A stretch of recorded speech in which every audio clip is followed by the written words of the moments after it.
You okay? All right. Okay, that's it. I just come to say hello. Hello.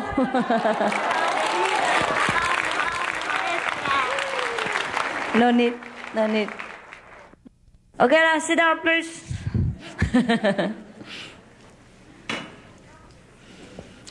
There were some people, kind of very good disciple, like you, came to a master, not like me, yeah. A good master, not like me. And they asked the master, Master, is there any good way to enlightenment? Very best way. Can you show me the best way for enlightenment? So master said, yes, I can. But it would take some effort on your part. Are you willing to do some little sacrifice, so-called sacrifice? You have to be vegetarian, the 5 precepts, no drug, no alcohol, no cigaretto, no McDonald's hamburger, and no fish, no shrimp, no eggs, etc. Are you willing to forsake all that for enlightenment? And the good disciple, say to the very good master, why? Why do I have to do all that? All that in order to get enlightenment? I don't like that. So the master said, well, you ask for enlightenment, and I tell you the way. It's up to you. And the disciple, scratching his head for a while and said, Master, is there any better way? Is some other way I can get enlightenment without vegetarian food?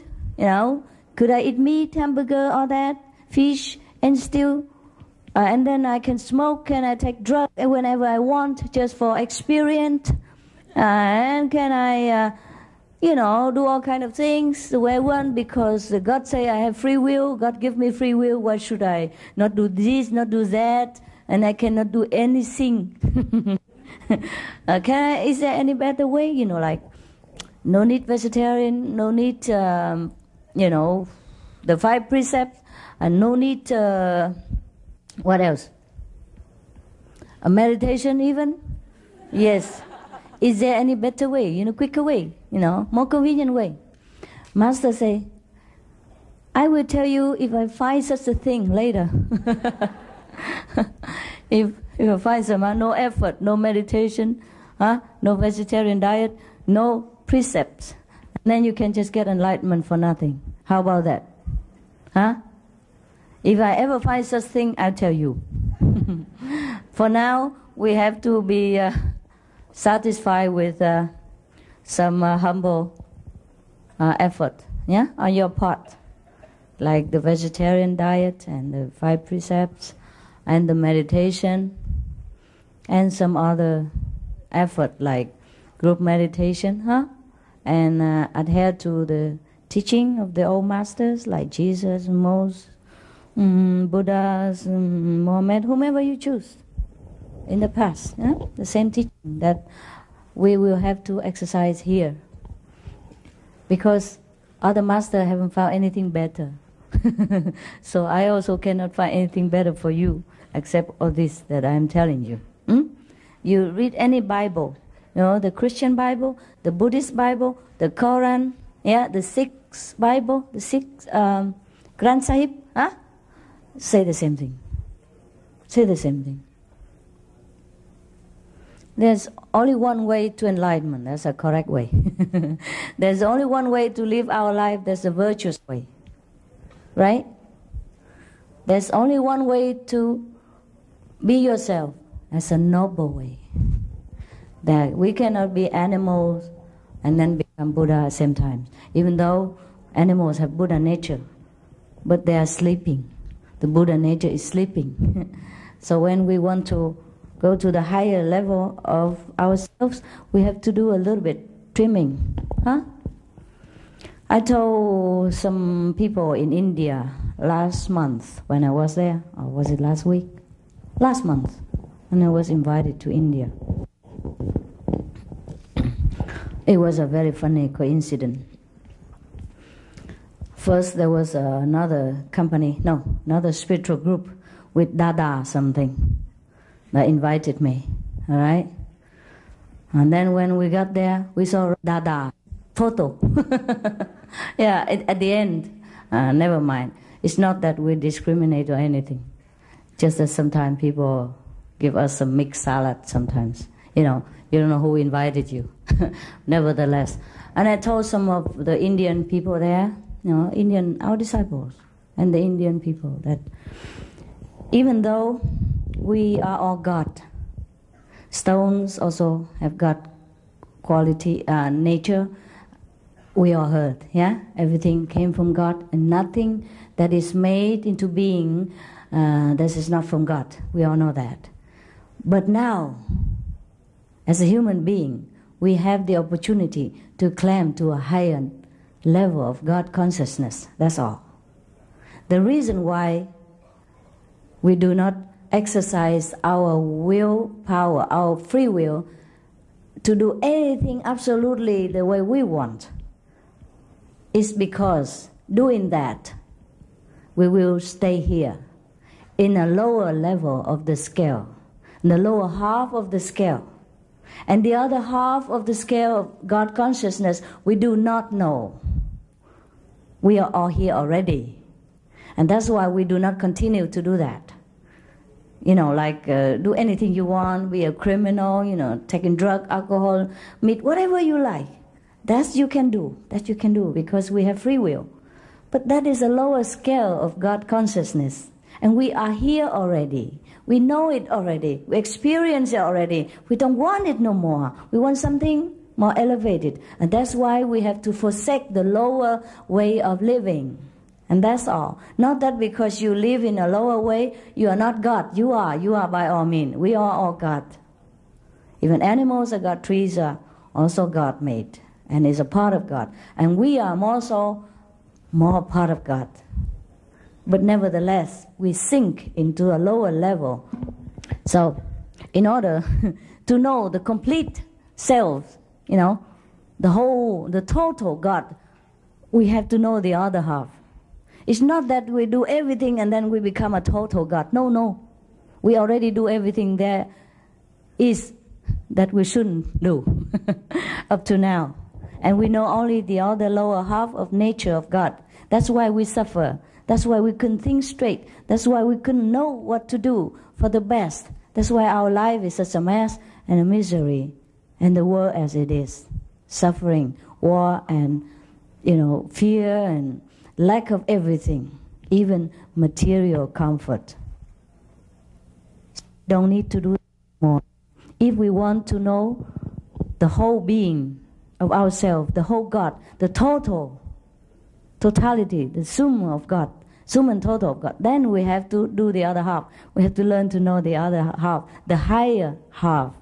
And that's the reason why we should not commit all kind of, so-called lowly actions of physical existence. And we should forsake the eating of meat and the taking of intoxicants, that if we murder our head, and blur our vision, such as alcohol, drug, cigarette, or all kind of these intoxicants. You understand? Huh? Okay. Not that you cannot do what you want. Not that I'm strict or God is strict, say, oh, you have to be vegetarian or you go to hell. It's not like that.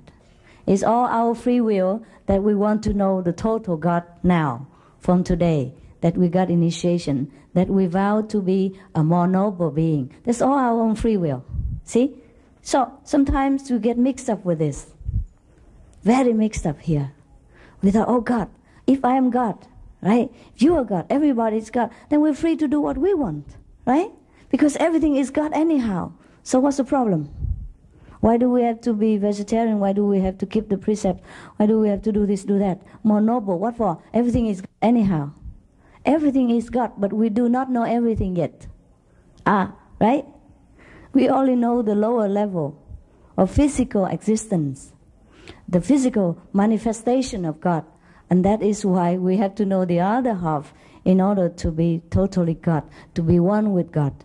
It's not that everything is forbidden to you, but you do it on your own free will. Now you understand? Okay.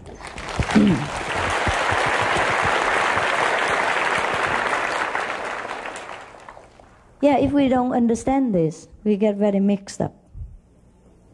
We will be very confused with so many teachings in the whole planet and more in the astral level and the upper level. There are also other teachings. If you go and encounter some of the divas and heavenly beings, they will teach you something else. So if we have to know the basic, why we want to be enlightened, why we have to be more noble, be more godlike, because the other half of God is higher consciousness, is more noble, is more wisdom, and is the other half of us that we're missing. We have to attain that other half in order to be whole, to be wholesome, to be total, to be what we truly are. And that's the purpose of enlightenment, of being more moderate in our way of life, being modest, being humble, being noble, and walk in the way of beauty and the way of glory and the way of truth. It's not that if we eat meat and we are not God, or God can do anything He wants. Yeah, God can. We are half God yet. We are God, but we only know our half. That's why we are half God. Until we totally know the other half, then we become one with God. Okay, the new one, do you have any question? You happy with your initiation? Huh? Yes? Có nhận người xuất gia không thầy? No. Xuất gia là sao? Xuất gia là theo thầy á. Thôi khỏi mà, theo làm gì nữa. Xuất gia cũng vậy à? Hả? Xuất gia làm gì đâu? Thấy tôi giống ông thầy tu nào đâu mà đòi xuất gia đâu. Tại sao? Tại sao đòi xuất gia anh chi? Thì tu bây giờ tu là không phải xuất gia. Tu là tu, không phải xuất gia. Hả? Tu ở nhà tu cho nó sướng. Hả? Ở nhà tu tự do hơn. She want to become a nun. I said, what for? Do I look like one now? When she follow me, she said, oh, because before I promised if anybody want to practice and come to me, to renounce the world, then come to me. I said, yeah, renounce the world, but not renounce your home. Don't have to. If you renounce your home, you have a temple. It's the same. Just more beautiful. Okay, don't worry about it. I told you already many times, yeah? Before, in the beginning, because I looked like a nun, yeah? I wear nun clothes, everybody think that's a way. Because I thought that's a way too. Because it was my destiny to be like that and then to be like this, so that you can shock yourself out of illusion. There's nothing you should do except meditate every day and wherever you are.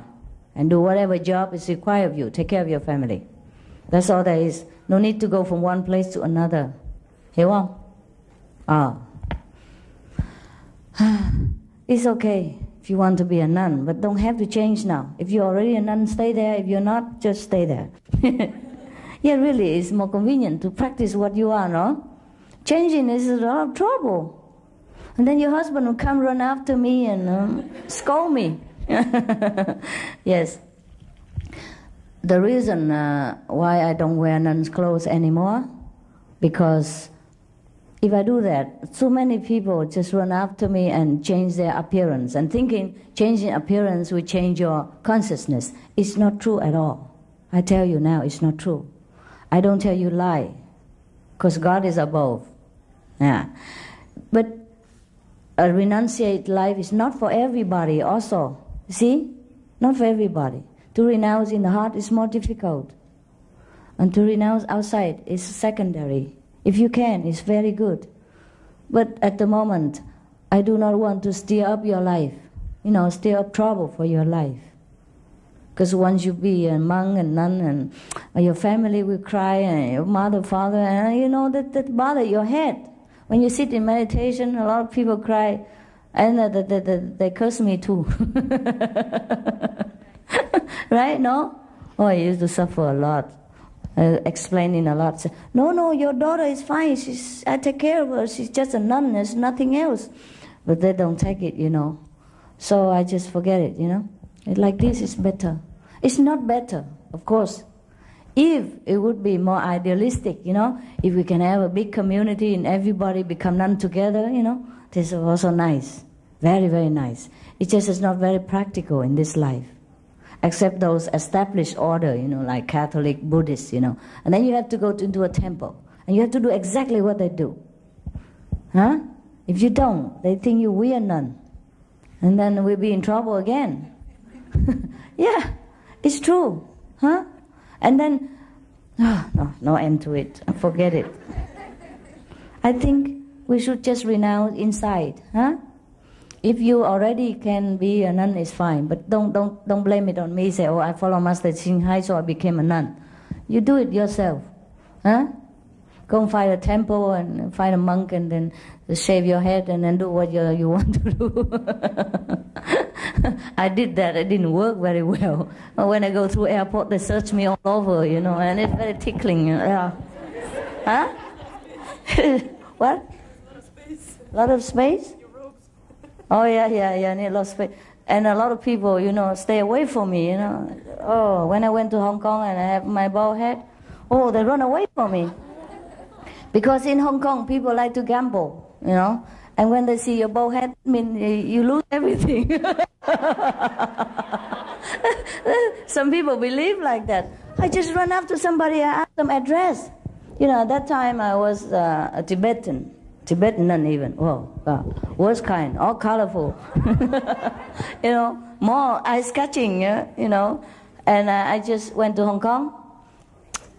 And I was first time there and I don't know the address. I want to look for the boat people. That means the Vietnamese refugees. I want to come see them. To say hello and comfort them because I heard a lot of trouble. Of course, before that I was an interpreter, you know, remember? For the Vietnamese refugee. So when I heard that in Hong Kong there are boat people, I wanted to come see them. Okay, I went all over because I looked for the boat people. And then finally, some people dared to go near me. Not that they go near me, I went into a shop. They couldn't run anywhere else. Or I went on the street, I asked everybody, they run away from me, you know, take the kid and bring the kids and run very fast.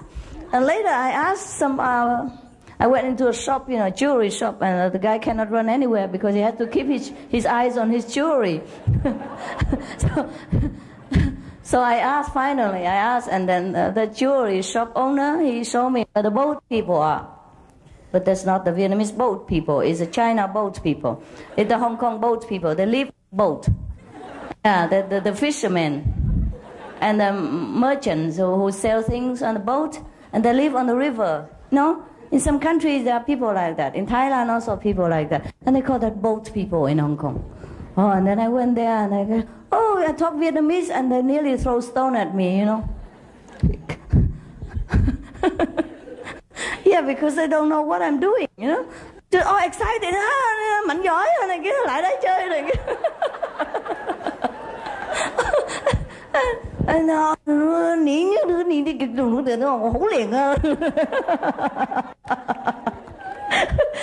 They speak Cantonese, and I had no idea what they spoke.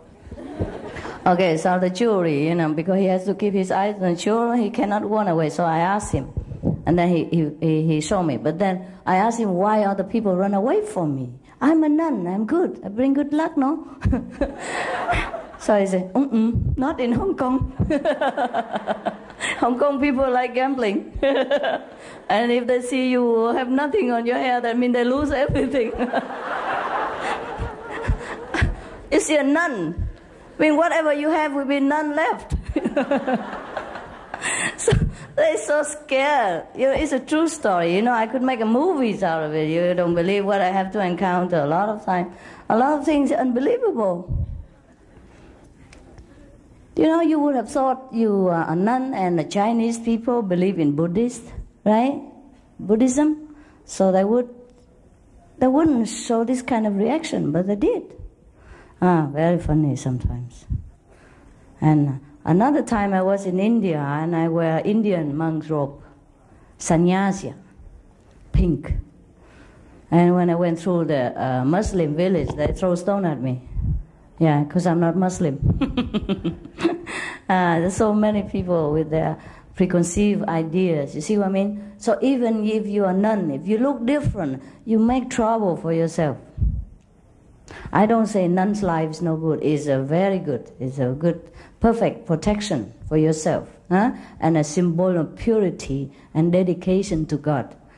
The idea is very good. It's just that it costs more trouble than not. Unless you become, like a Buddhist nun, then stay in a Buddhist country, it is safer. If you stay in Sri Lanka, in Thailand, or in India, and you become their kind of nuns or monks, then you're safe. Or you are Catholic nuns and you stay in Catholic country, or stay in your order. People are already so familiar with this kind of sight, of a Buddhist nun or a Catholic nun, they leave you alone. You'll be more safe. Otherwise, you create more trouble and very difficult to practice sometimes. Okay, huh? What else? Yes, sir? You were talking about people with preconceived notions that are very strong in their minds. Yeah. And my family is very Christian in a very specific way. Yes. And if they knew I was here, they'd probably send someone to kidnap me and take me home and deprogram me. Kidnap? Well, to take me home and deprogram me. They think everything that's not Christian must be a cult and from the devil. But we are Christian. Yes.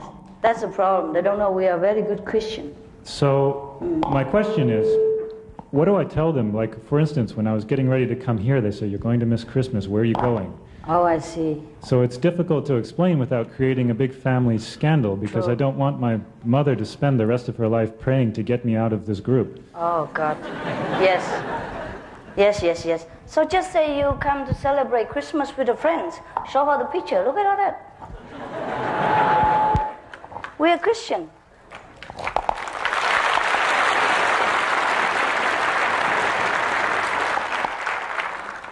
Good friends. Very Christian friends. Yes, actually we are. My teaching is very much like Jesus' teaching. In fact, you can read the whole Bible to her. Say, this is the friends that I have been with, and they're teaching that way, just the same. Just I like to be with my friends. Everybody have their personal friends, and that's normal. Okay? The parents have parents' friends. Children grow up, they have their own friends. You say you just prefer this group of friends. It's all right. You don't go and steal. You don't go and kill people. You don't go and do anything that's against Christian teaching. You are a perfect Christian. Just tell her. You don't take drugs even. You don't take alcohol. You don't do anything that is against human standard of moral, as well as a Christian standard of teaching. So you're all right. Okay? Tell them you're all right. And you have to prove it day by day. Yes, by being more filial, by being more courteous, more polite, more helpful, more tolerant. Yeah? Make a good example of a real Christian. Then your parents won't worry so much. I do understand all this problem. I do understand. Luckily, I have good parents. They just believe me without even my preaching one word. Somebody else already spread the message. Said, "Oh, your daughter now." And then they just came and get initiation. No, I didn't even say anything. I didn't even write letter to them. Say, "I become what? Yeah, they spread the news home. Anyhow, not everyone is as lucky as me, as I am, I guess. And you have to try your way to just live a very normal life. Very, very normal. That's why I just discourage the sister not to become a nun. Suppose I let her become a nun. What shall she wear now? Half Christian here and half Buddhist there? And on top the turban for the Sikh? And there's a thread here for the Brahmin, like Hindu? What else? Oh, we'll be a kind of mixed salad nun. Otherwise nobody's happy. And if you're a mixed salad nun like that, they think you're weird too. Not that you please everybody by a 3/4 here and 1/4 Christian and another quarter Hindu, you know. So that's the problem. And that's why God doesn't appear to us too, in any form whatsoever. Suppose he appear like an old man with a beard, and then the Buddhists say, no, The Buddha shaved head and shaved beard, nothing left. Yeah, and the Buddha wear, tattered rag. Yeah, and should God appear like that in a tattered rag? Tattered, right? Very poor looking guy. Then we say, oh my God, what kind of poor God that is? If I follow him, I will go bankrupt. And if God appear in all splendor with diamonds, such as the Madame Hai, then I say, oh, none of the master I knew is like this. It's so opulent, no good. God is supposed to be simple. Yeah. You tell me what kind of God you want to see? Very difficult. And should God even fly down from the sky? They shoot him before he landed. Yeah. Can you imagine that? Or maybe FBI or CIA. Oh God, the alien. Yeah. How can God be safe in this world? Whether he is a Christian or Buddha. Even with all the Buddhists, if suddenly the Buddha appear from nowhere from the sky, I don't think they even believe him. The thing is Maya. It's a devil that fool people, right? The magician or something at the most. Nothing can make we believe. I tell you the truth. So it's only our humble example. We try our best, yeah, so that our life will be more peaceful, so that our relatives and friends will not feel so worried about us and try to pray us out of the good way. Otherwise, nothing really helps. You might try all your best, but your parents might not be guaranteed satisfied. Really. But so is your luck, you have to try your best so that you feel good. You feel peaceful in your heart that you are a good son, a good person, and that you have tried your best, to make peace. And that's all. But that doesn't guarantee peace, okay? Nothing is guaranteed in this world. If we can guarantee anything, it would be fine. But I can guarantee enlightenment. That's the only thing I can guarantee. If you follow the instruction, you get enlightenment. And that's the only thing that can guarantee.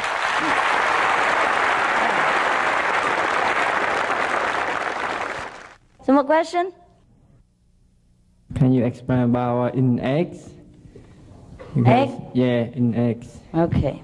There is a tape in Australia last year. No, this year in May. Huh? Is it in May? Oh, I forgot the day. There's a tape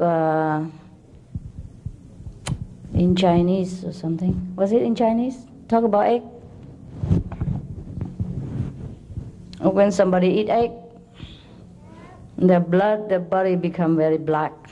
The ethereal blood. Yeah, the invisible energy of the blood in the body and the light become blackened.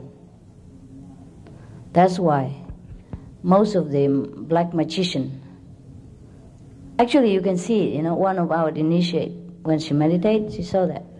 Okay? So they dare not eat egg no more.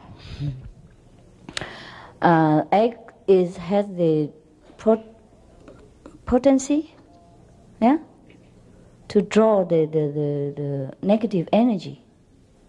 And if you eat it into your body, it draws into your body. Understand? Besides, the egg has some life in it, and sometimes it's infertile, but you never know. Okay? You never know if it's fertile or non-fertile. And eggs is it's not very good for our system. Some of the scientists has proved that if you eat egg a lot, you have liver problem. Also, it's a very concentrated protein. It's very difficult to digest for the body. Even though for a lot of people they eat it as a substitute for other things in vegetarian diet. But nowadays we have substitute eggs. So it should be no problem. And in any cakes that you used to bake with egg before, if you don't have substitute egg, you can use yogurt. I'll say the same portion. Use yogurt instead of egg, and the cake is just excellent. Exactly the same without the stinking taste of egg and smell. So you miss nothing. You miss nothing in this life without egg, okay? The black magician, they use egg to draw the possessing spirit out of a possessed person. Many of them use that. They throw egg on the person, or they do something with the egg, okay? So that the spirit comes out of the possessed body.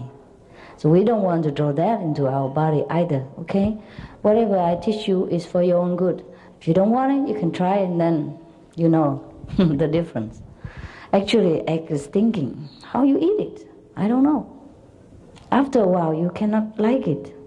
You cannot. After your body is purified and you become a good spiritual practitioner, there's nothing you would like to eat in such a nature as eggs or fish or meat, you know. Even the smell of it just make you feel want to vomit, throw up. The vegetarian food, is this better or is this better? This? Okay, then I use this. This one for the people. After being a good practitioner for a while, or short while, or even immediately, anything, even vegetarian food, sometimes they make it too real, too like fish or like shrimp, and it stink. You will not want to eat it. Okay? So don't worry about egg. If you like to eat, you try. But then when you sit, you don't see light, and you feel trouble and you feel restless, then don't blame me for not telling you. I don't forbid anything. I just guide you. I just tell you what is good for you and what is not. And you make the choice. And since you have made the choice already, you should know that your soul knows the best for you. Because I didn't force you. I didn't come to your door, ring your bell and say, you have to eat this, you have to do that, you have to come follow me. I did not. So it is your own decision. Your soul knows the wisdom. If you made the choice, stick with it. The spontaneous choice is always good. The one with no reason is always good. The one who is harmless to any other being is always good. So stick with your choice and don't ask too many questions about eggs and fish and all that. And a lot of people tell me, Jesus, it's fish and all that. I know all that stuff. Stink. Jesus don't eat fish. He taught us at a parallel, a parable. You know, like today we catch how many fish. Sometimes I say like that too. How many initiated today? Understand? Sometimes how many lotus? The same when Jesus was alive. He was pursued everywhere. He was persecuted. He cannot talk the way we do. And also his disciples, the 12 apostles, are fishermen. And that's the language they speak between themselves. Just like if I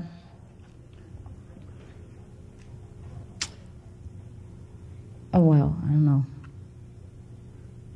You know, just Jesus speak in the language so that his disciples are more familiar with it and understand it. Otherwise, why should he say, forsake your job, and don't continue to catch the fish. I will teach you how to catch men. Didn't he say that? Similar to that. Of course, I rephrase it a little different. I say, forget the fisher business. Come and I teach you how to catch men. Isn't that so? Okay. You see what I mean? Otherwise, continue with your fishing. I like to eat them.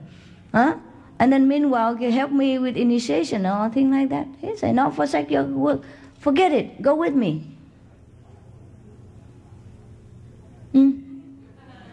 But a lot of people think Jesus eats fish.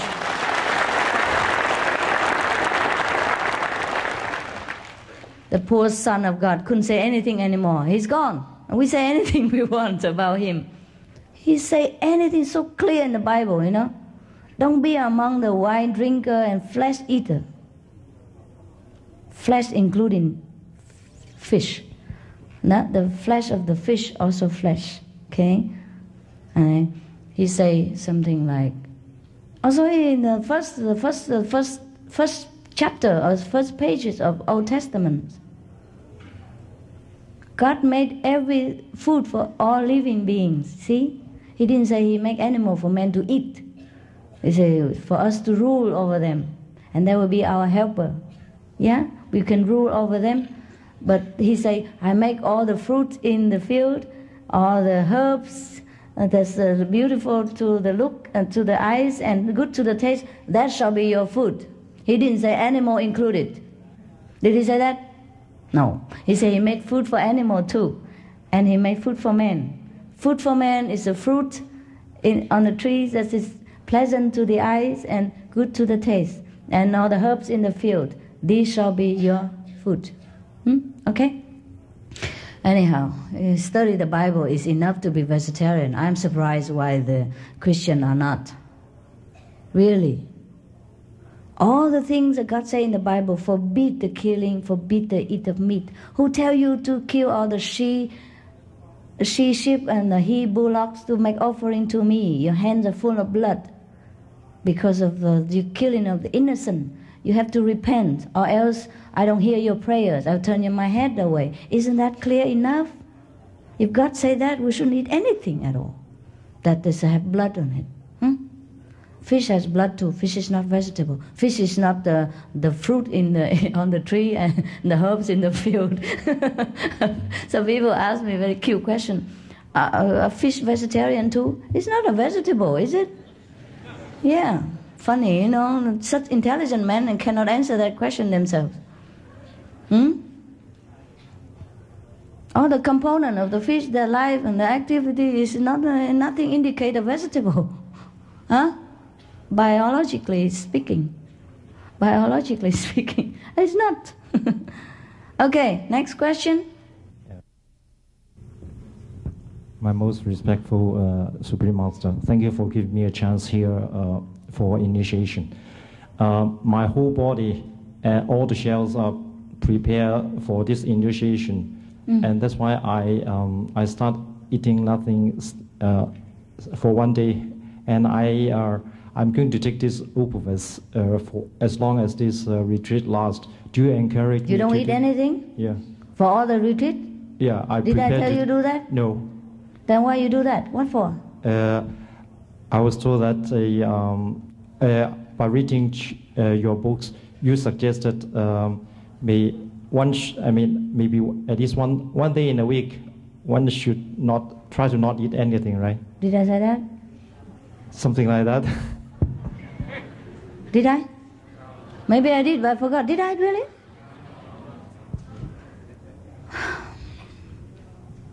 No. Then no. Did I forget that or something? Did I say something else? The old initiate, did I say something like that? Because I might say something and I forget, but I don't think I say anything like that. Did I? You can fast once a week if you want to. If you gobble too much food every day and you feel bloated and bad, fat, and you go on diet. Once a week you can fast if you want to. You can even fast a whole week if you want to. But it's not a necessity. After we eat vegetarian, our body is regulated, and we don't eat so much. It's a kind of fasting. And for the people, like, for example, maybe I say something in relating to Christian, habit of Friday. Friday don't eat meat. Yeah? Something like that. Because they eat meat the whole week, so maybe Friday they want to stop it. Just like the Buddhists, the convenient method people, they don't eat vegetarian the whole time. They eat whenever convenient, or they eat the 1st of the month and the 4th of the month and the 6th of the month and 15th of the month and then 23rd of the month, sometimes 6 days a month or 10 days a month, those things. Yeah? Because they eat meat all the time and they want to be partially vegetarian, and we give them convenient method.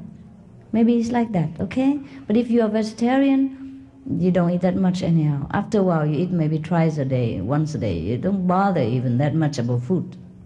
It won't enhance the meditation level or degree? I don't think so. It will enhance your how you say, your weak resistance to cold, and you might catch a cold. Thank you. Don't do anything extreme, okay? If there is a reason you want to fast a week, you can do. But if your body is strong enough to resist it, if you don't fall asleep during meditation, if you don't feel too cold, if you don't feel so burning sensation in your body because of lack of protein and fat, and then the body will begin to burn your own fat and protein, and you feel burning for a while. And you have to drink juice, okay, some juice, or drink lemon juice, or drink orange juice, or all kind of juice, okay, to keep the body cool, keep the engine cool, just like the car. If it runs without water so long or without petrol, it's burned. Understand? Our body is like an engine for the beginning, like that. But of course, some of the people, they practice very long. Some yogis, they can go on without food for a long time, or forever also. But this is not a necessity. Yeah, it's not a necessity, and it is not a vehicle for enlightenment. We can do that sometimes to purify our body, or to maybe to somehow to, we feel that it's lessen the desire or the lust within our body once a while, if we want to be. But you have to take care of your health and do it properly. Understand? Don't drop dead on me. Yeah, next one. Master, can I ask a question? I'm not sure if you can. First of all, thank you very much for the opportunity to come here and listen to you tonight. Yeah. I'm sure that you've explained the subject that I'd like to talk about before. I've looked in magazines, I've seen videos, but I still haven't found an answer. I've been dealing in energy healing Reiki, and I know that you've talking to past lives, talking to actually healing people, and I know that your teaching is against it, or that's my interpretation. Just wondering what the reason for that would be. Because these are using ego and human energy, also astral energy. It's not the natural power of God.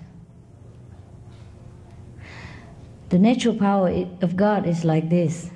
You don't do anything, people get healed. You don't need to lay hands on people. You don't have to even think of them. You don't even have to pray for them. If they just think of you, they're healed. But that is if it's God's will. Are you Christian, by the way? Are you Christian? I believe strongly in God, yes. Okay, fine. Now, let me remind you something about Jesus. He's supposed to be the great healer of this time, huh? Remember what he said to his mother when she bring the water in and asked him to make it into wine? What did he say to her? Was he happy? Oh yes, I'm going to show it. Yeah, now is the time. Come here, let me show you. No? Did he say that? No. What did he say? I have no idea. That's a good Christian you are. Okay, let me, a very humble atheist, tell you. Humble non-Christian to tell you. He said, Mother, why did you make me do this? Reluctantly. Okay? Another time, when the son of one of his followers lay dead or something, and they asked him to go and lay hand on him, so to revive him again. He was also very reluctant to come in, to do that. Okay? That's the second time. The third time, somebody touched his garment, touched his robe, huh?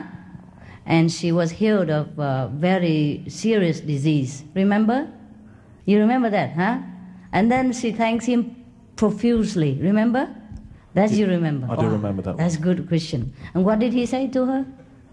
He said that someone touched him, and the apostles mentioned that many people are pushing up against you and touching you. And Jesus responded that, no, somebody touched me in a particular manner and drew power and energy from me. No, but then the lady thanked him for healing her. And what did he say to the lady who is healed by touching his robe? What did he say to her? Your faith healed yourself. Yeah. He don't claim credit. He didn't say, I did that. Did you see that? He said, I did that. I healed the lady. It's my power. Never. Because real healer don't do that. Real master never claim credit. That's the third time he don't claim, right? The fourth time, I mean, maybe the order is topsy-turvy, but another time he say, it's not me, it's my Father. Who does it? So, who are you to heal people? And claim it. People will think it's you who heal them. And they cling on to you instead of cling on to God. And that's the problem. We helping people by all goodwill and good intention, but because we do it in the improper way, we hinder people coming to know God. You understand, brother? I'm not accusing you. You ask me, I have to tell you in the most direct way I can, risking your anger and wrath and maybe walk out on me even. You see what I mean? People will come and thank you and remember you. And you are the person there standing between them and God. God would have done it if that's the way, if that is His time to heal. So Jesus don't run around and heal people. You know, whoever come walk His way just healed. And then He say, oh, it's your faith, or it's my Father. Even if He can do that, He refrained from doing that, for fearing that people will claim Him for what He is not. They want people to remember God, not just remember a personified God, even as Himself, as the Son of God. Okay, brother, am I not clear in any way? Can I say something else in relation? Please, of course, of course. It's quite funny. Immediately after, I have a little building in Melbourne where I have both the office and I have a little Reiki gathering with people coming every week. Yes. After I had booked the ticket here, people stopped coming. Oh, yeah? Actually, nobody came at all. Did you tell them? And they terminated the lease of the building and kicked me out. Oh, gosh, Jesus, I'm sorry. And I mean, whatever he does has nothing to do with me, okay? You blame the guy. Okay. Oh, God. Oh, don't kill me, huh? I didn't even know you booked a ticket. I didn't know you come here. Okay, first time I ever see you and talk to you in person. So I have nothing to do with it. All right, you know? Now you know. You know what he wants. Okay, and stop asking me nonsense. Another one. But, okay, you all right that you have another job to do? You okay, huh? And you're not angry with me because telling you all that? Well, the reason, the consequence that I suffered, that's the reason I had to ask why. The consequence is suffering? No, that I had been thrown out. I have other work to do as well. Oh, I see. But the termination of this little practice. So sudden and everybody stopped coming at the same time. Yeah, I feel it's very strange. What are you doing to this guy? I don't blame anybody. It's fine by me. Who can you blame me? Who is doing this? Nobody did anything to you. It's just this guy. He's funny. He does what he wants. I told you. Okay, so now you know what to do. You know exactly what to do. No need I talk too much. Yes, brother? Dear Master, I'm really happy and excited to see you. My question is, I think I don't love myself enough. Kind of inferiority complex. What do I do to love myself more? And also, how important it is to be sociable in being a practitioner. And what is a good balance between socializing and being by yourself? God, you can write a book on all this. Okay, number one, why don't you love yourself? What is it you think that is bad about yourself? There must be something that you feel that you are unworthy. Tell me about that. Can you? Yes.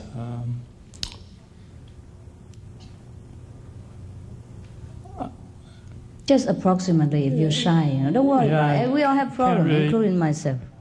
Pinpointed just a sense of unworthiness. I think maybe I picked up when I was a child.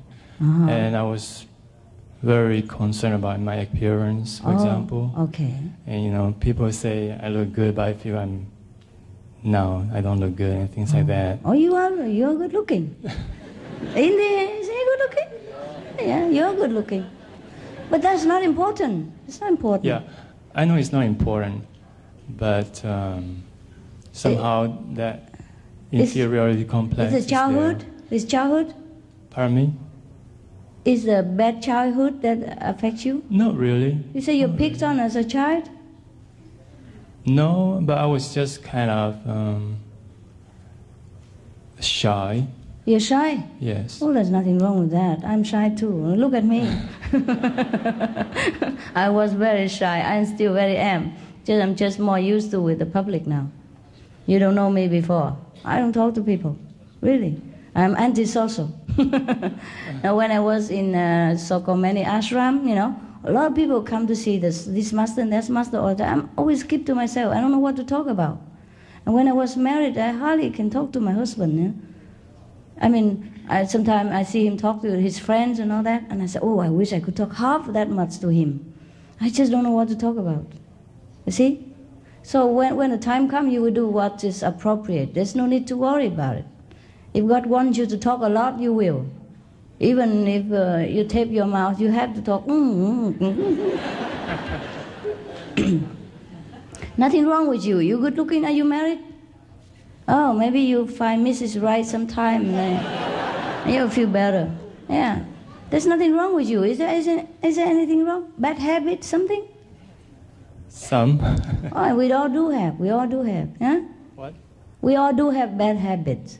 But that's not our real self. If whatever bad you try, you can cut it, and you cut it. If you cannot, then just forgive yourself and concentrate on more positive side of your own quality. And don't think of the positive, negative all the time. In the house, we have living room, we have a garden, we have a dining room, we have bedroom, all decorated beautifully. And we also have the toilet. But don't put your nose in the toilet all the time. It's not the way. Yeah?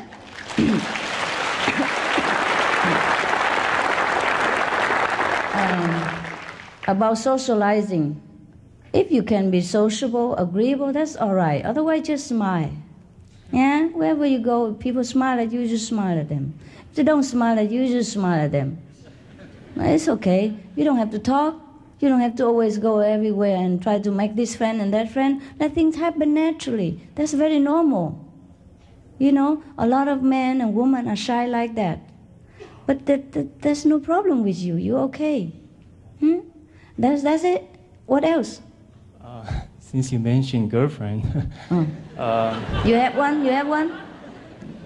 No, my question is, I have read, heard you say that it's better to be just celibate and just drop relationship.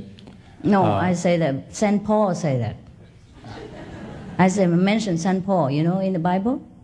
It's better to be celibate like him. But if not, then you get married. It's okay. Both are okay. You know why better to be celibate? Oh, is that right? To be, to be celibate, huh? To be a bachelor, huh? It's just less problem.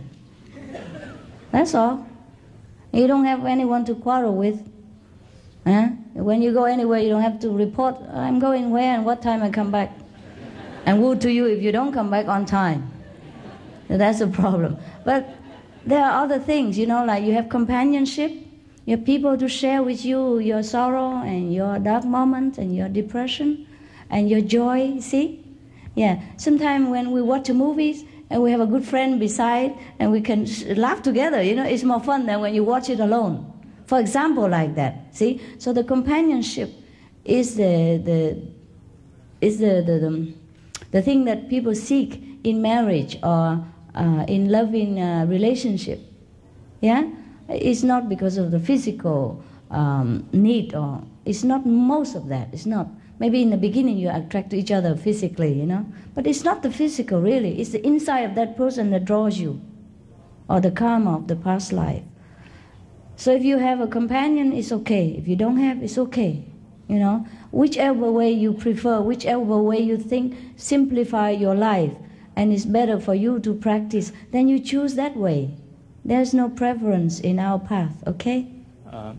I'm not desperate for a companion. Yeah. It's just that I,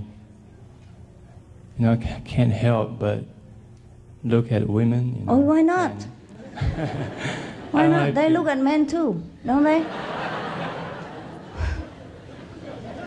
Maybe I understood you wrong. I thought it's something to feel guilty about. Oh, that's why you feel guilty? You should feel guilty if you don't look at women. You are gay then. It's normal, okay, to look at women. Just don't stare at them and like you undressing people by eyes and, you know, having lustful thought, and that's not very good. Have to respect all of them like goddess, okay? And should you find one goddess to your taste, and if she finds you as a god to her taste, then it's fine, no problem with that. Okay, everything in moderation. If you don't find one, it's fine. Whatever God arranged is fine. Okay? What else does you feel bad about yourself? What else? That's it, huh? Okay, no problem. Yes. Yes, whoever next. Yes. Master, it's almost 10 years already since you gave the first lecture somewhere in Taiwan, I believe. What do you think of human being spiritual world these days, since you get first lecture? I think it's better, isn't it? You think so? Huh? Yeah, a lot more people more spiritually oriented, a lot more people vegetarian, a lot more vegetarian restaurant. Nowadays we go everywhere and buy vegetarian food more easy. When I was in Germany, I have to do everything alone, even make tofu. I grow my own sprouts and make my own, gluten, cook my own everything. No vegetarian restaurant, rare. Today you can go anywhere, any market and buy anything. Very simple, huh? You think it's already better? The world is less bloody. I'm not swearing. And then the developed country has been helping the undeveloped country. Is that, you think so? That's the world getting better in the spiritual life? Oh, they are helping each other. They are helping.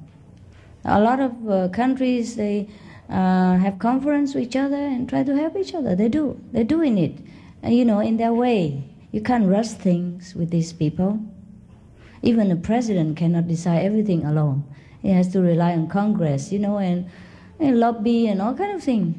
So things are very slow in this world. But for what it is, it's very fast already. In the last 10 years, things change so fast. Don't you think so? Don't all of you think so? Yeah. Very good now. Much, much better. Huh? Okay. Thanks, Master. You're welcome. Yeah, who was it? Who was it there over here? Okay, Master? okay. Please be patient. Yeah. I was shown to do convenient method. And from meditating, I realized how chaotic and crazy my mind is. Yes, that's already a good beginning. Let me tell you, I'm nuts. Does it get to a point where that the mind starts to calm down and I achieve that peacefulness that they talk about, while I'm meditating? Will my mind calm down and all these crazy thoughts start to, dissipate? Yes, it does, brother. You know already. Eventually. It will, yes. But some day we are more chaotic than other days.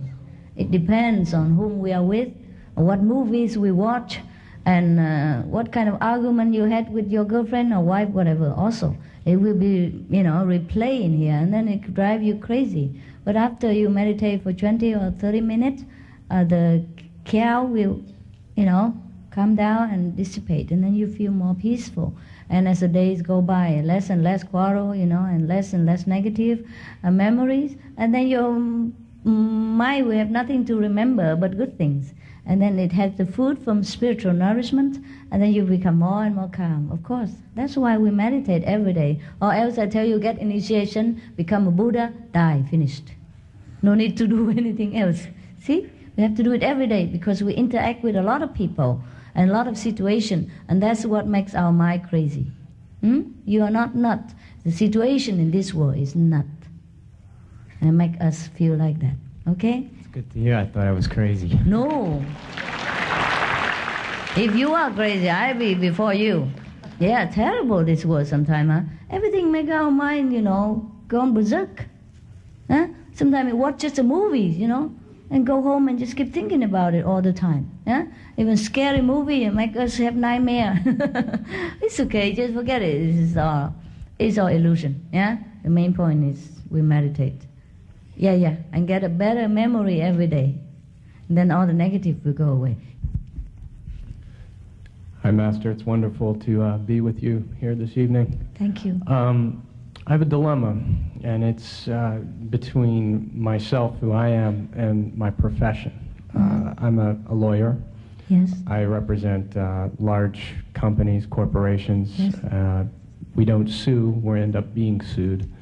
And the people who sue are oftentimes injured, either usually physically or even in some cases someone has died.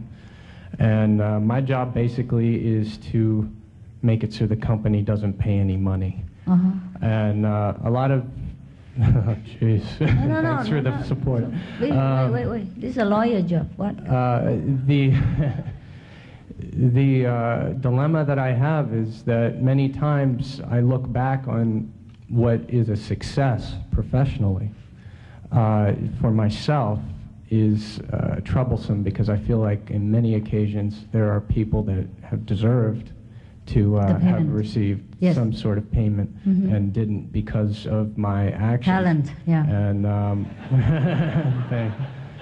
And I'm quite troubled by that, and I was wondering if you can lend me some comfort. I understand. You're not the only one that have this question. Well, either you have to do it the way the companies wants because you paid for it, or you quit and get your own office. But lawyers often sometimes have to do things that he knows is not proper.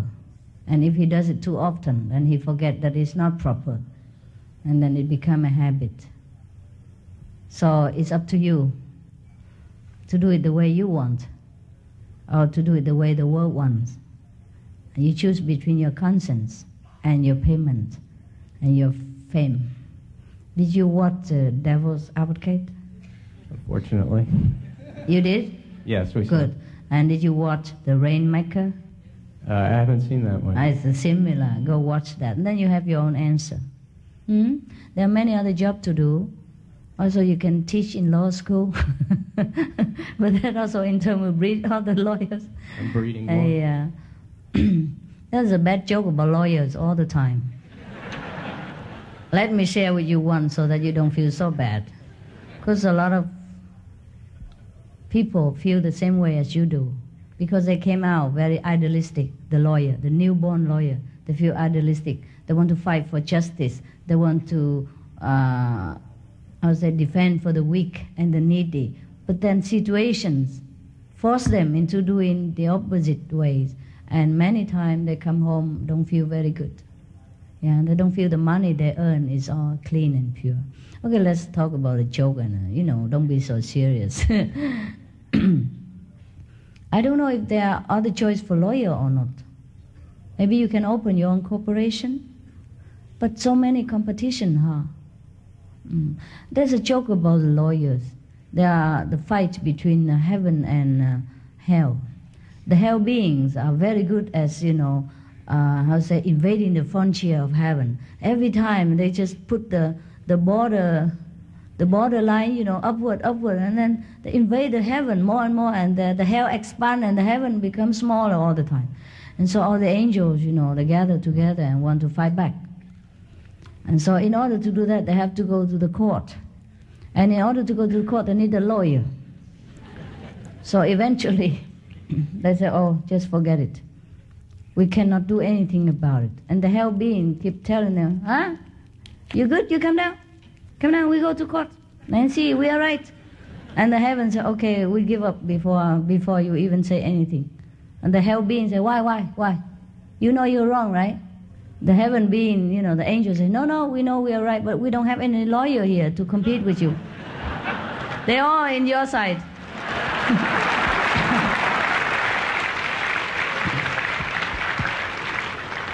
And another bad joke, but don't tell all the lawyers.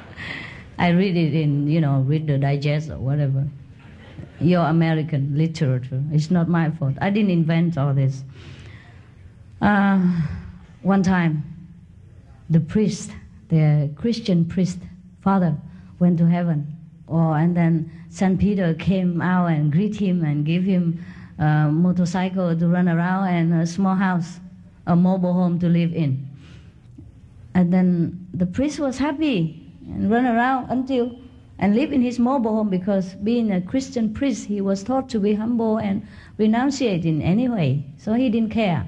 He was very happy in his house and with a motorcycle, and then he ran around until he find the big mansion, glorious big garden and roses blooming and all kind of exotic plants in the garden, a big Mercedes-Benz parking outside, and all the Rolls-Royce in the other side, and the house is like a palace. And who lives in there? A new dead lawyer. So he was very perplexed. He came to St. Peter and complained. He said, Father, it's not that I am small-minded or try to complain. I just wonder why, as a servant of God, we dedicate all our life to serve God and forsake everything. It's not that I crave for material comfort, but I wonder why, as priests, we are assigned to small mobile home and a motorcycle. And where the lawyer, what did he do as a good merit in order to earn such a palace and a Rolls Royce and a Mercedes and all the servants fluttering around him like that? So St. Peter said, oh, you don't know. Priests, we have plenty here. Lawyer, this is only one up to now.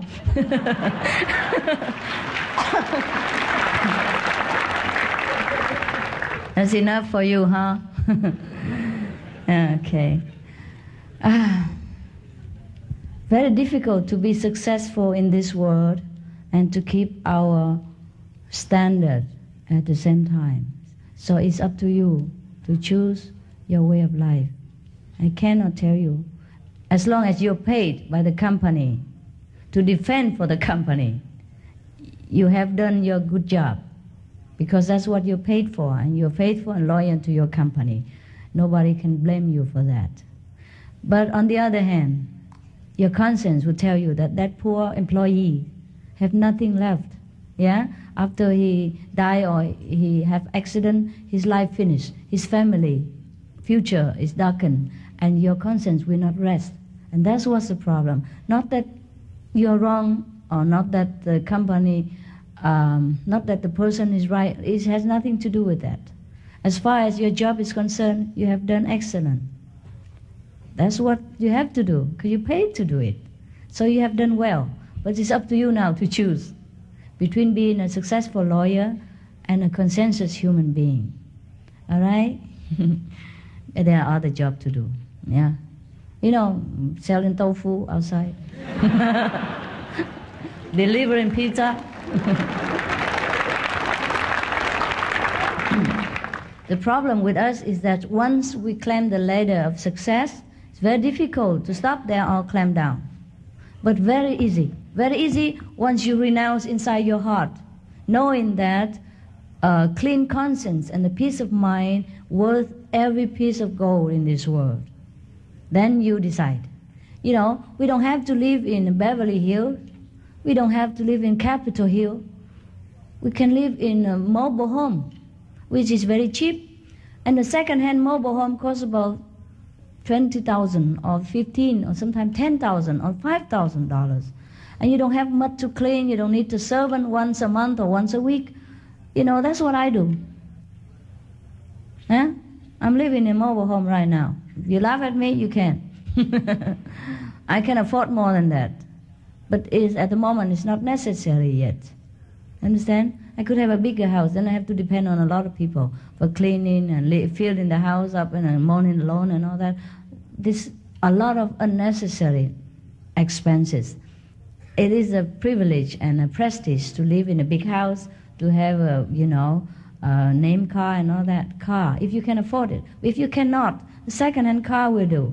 A mobile home will be fine.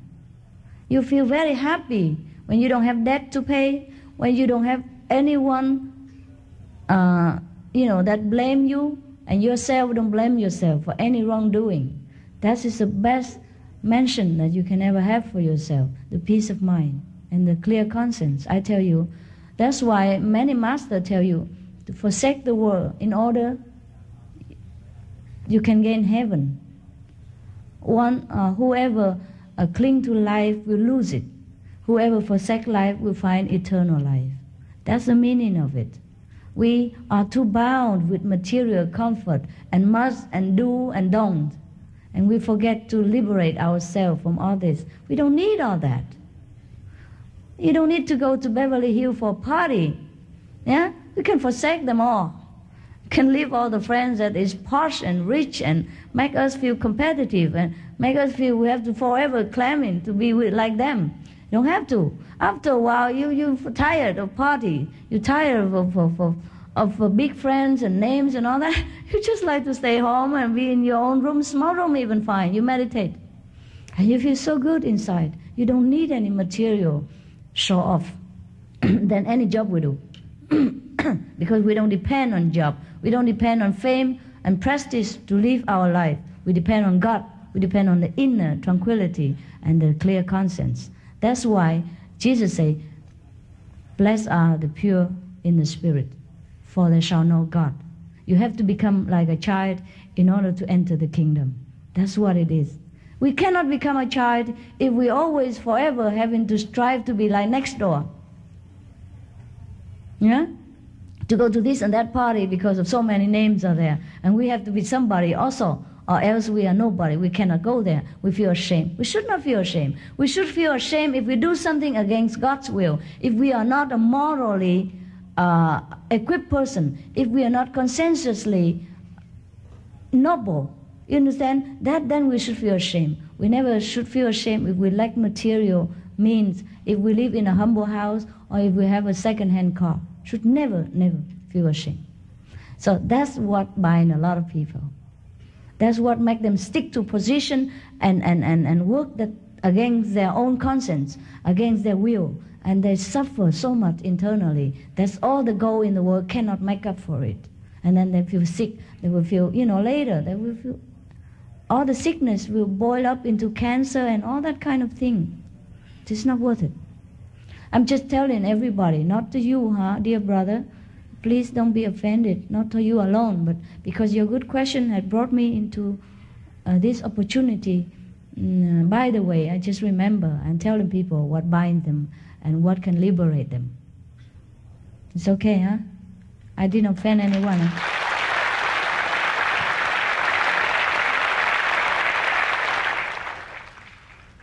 Yeah, money is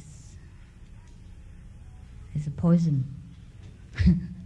This is poison a lot of people and damage a lot of good person. And fame and all that illusionary prestige. There are a lot of lawyers in here, so don't worry about it. They know what you are talking about. Good that you brought it up. Is that okay now, brother? Anything else? Yes, okay. Hi, Master. I'm a portfolio manager, and at my job. You are a what? A portfolio manager. Basically, I work at a company where we manage billions of dollars. So yes. All I do is think of money all day. Yes. And when I get home, when I try to meditate, even when I try the hardest, money just comes to my mind. I mean, when I first initiated, like 3 or 4 years ago, I'm able to get that peace and tranquility in meditation. Yes. But now, no matter how hard I try, I just think of the best way to make more money.